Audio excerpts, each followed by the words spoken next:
es una historia de amor. Sucede cerca de San Francisco o en San Francisco en el 2013, una novela muy contemporánea que toca ciertos temas que también son contemporáneos. Por supuesto el amor, que es eterno, y también envejecer, lo que significa para tanta gente, toda una inmensa generación que nació después de la Segunda Guerra Mundial y que hoy día están alcanzando una edad madura y tienen a sus padres en una edad de ancianidad.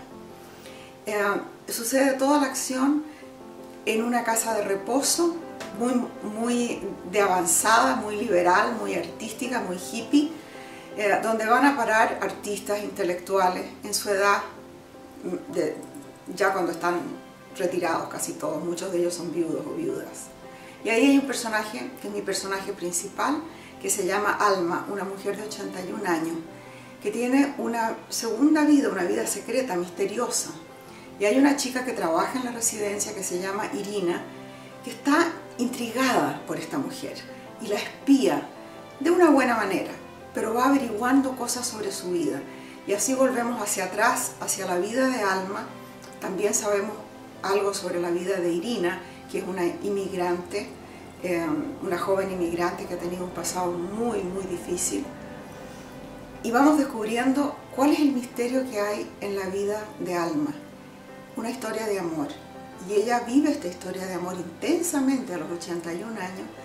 Ella desaparece de repente en la semana por 2 o 3 días y no se sabe dónde está. Y cuando vuelve, vuelve feliz. Y la chica, por supuesto, sospecha que tiene un amante. Y el amante, ella sospecha, es un señor japonés que aparece en una fotografía, que es la única fotografía que esta mujer tiene en su cuarto. Así que esa es más o menos la historia. Y me divertí mucho escribiéndola porque mis padres están viejos, tienen 94 y 99 años respectivamente. Yo tengo 72, así que esto de envejecer y de lo que nos pasa en la vida y de todos los recuerdos y de la memoria y del peso de la memoria es muy importante para mí ahora. Yo creo que le va a interesar a los lectores.